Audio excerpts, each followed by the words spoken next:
ప్రేక్షక దేవుళ్ళకి నా ధన్యవాదాలు. నాకు ఈ అవకాశం ఇచ్చి నన్ను ఇప్పటిదాకా నందమూరి కుటుంబంలో మళ్ళీ విభేదాలు వచ్చాయంటే జూనియర్ ఎన్టీఆర్ కి నందమూరి కుటుంబానికి ఎప్పుడు విభేదాలు లేకుండా ఉన్నాయి. ఎప్పటికప్పుడు విభేదాలు వస్తూనే ఉంటాయి. చూసే తెలుగు ఆడియన్స్ కూడా పిచ్చ లైట్ తీసుకుంటున్నారు. ఎప్పుడూ ఉండే విభేదాలే కదా, కొత్తగా చెప్పడానికి ఏముంది అన్నట్లుగా ఉంది పరిస్థితి. రీసెంట్ గా బాలకృష్ణకు కేంద్ర ప్రభుత్వం పద్మభూషణ అవార్డు ఇవ్వగా జూనియర్ ఎన్టీఆర్, కళ్యాణ్ రామ్ ఇద్దరు కూడా బాలకృష్ణకే శుభాకాంక్షలు చెప్పారు. ఆ అవార్డుకి సంబంధించి బాలకృష్ణ స్పెషల్ ఈవెంట్ పెట్టారు. అక్కడికి నందమూరి కుటుంబం మొత్తం విచ్చేశారు, కానీ జూనియర్ ఎన్టీఆర్ మాత్రం రాలేదు. అలాగే హరికృష్ణ గారి పెద్ద అబ్బాయి జానకి రామ్ గారి కుమారుడు నందమూరి తారక రామారావు రీసెంట్ గా లాంచ్ అయ్యారు. రీసెంట్ గా వైవిఎస్ చౌదరి దర్శకత్వంలో మూవీ స్టార్ట్ అయింది. ఆ ఈవెంట్ కి ఫ్యామిలీ మొత్తం విచ్చేశారు, కానీ జూనియర్ ఎన్టీఆర్ మాత్రం అక్కడికి రాలేదు.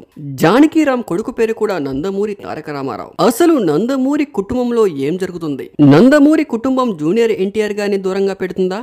జూనియర్ ఎన్టీఆర్ నందమూరి కుటుంబాన్ని దూరంగా పెడుతున్నారా? పేరు పెట్టుకుంటే సరిపోదు. ఆ మహానుభావుడు పేరు పెట్టుకున్నంత మాత్రాన అందరూ ఆ మహానుభావుడు స్థాయికి వెళ్ళలేరు కదా.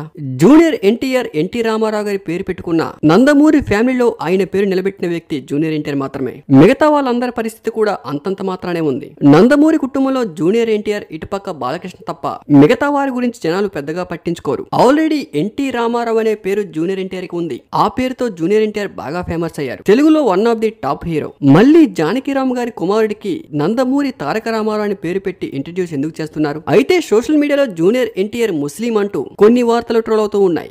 జూనియర్ ఎన్టీఆర్ పై కక్షతోనే జానకిరామ్ గారి కొడుకుని నందమూరి తారక రామారావు అనే పేరుతో తెలుగు ఫిలిం ఇండస్ట్రీకి అందరూ కట్టకట్టి మరీ పరిచయం చేస్తూ ఉన్నారా? రీసెంట్ గా ఈ మూవీ లాంచ్ చాలా గ్రాండ్ గా చేశారు. నందమూరి ఫ్యామిలీలో ప్రతి ఒక్కరు కూడా ఈ ఈవెంట్ కి విచ్చేశారు, కానీ జూనియర్ ఎన్టీఆర్ గారు మాత్రం అక్కడికి రాలేదు. మరి దీనిపై మీ అభిప్రాయాన్ని కామెంట్ రూపంలో తెలపండి. Thank you for watching.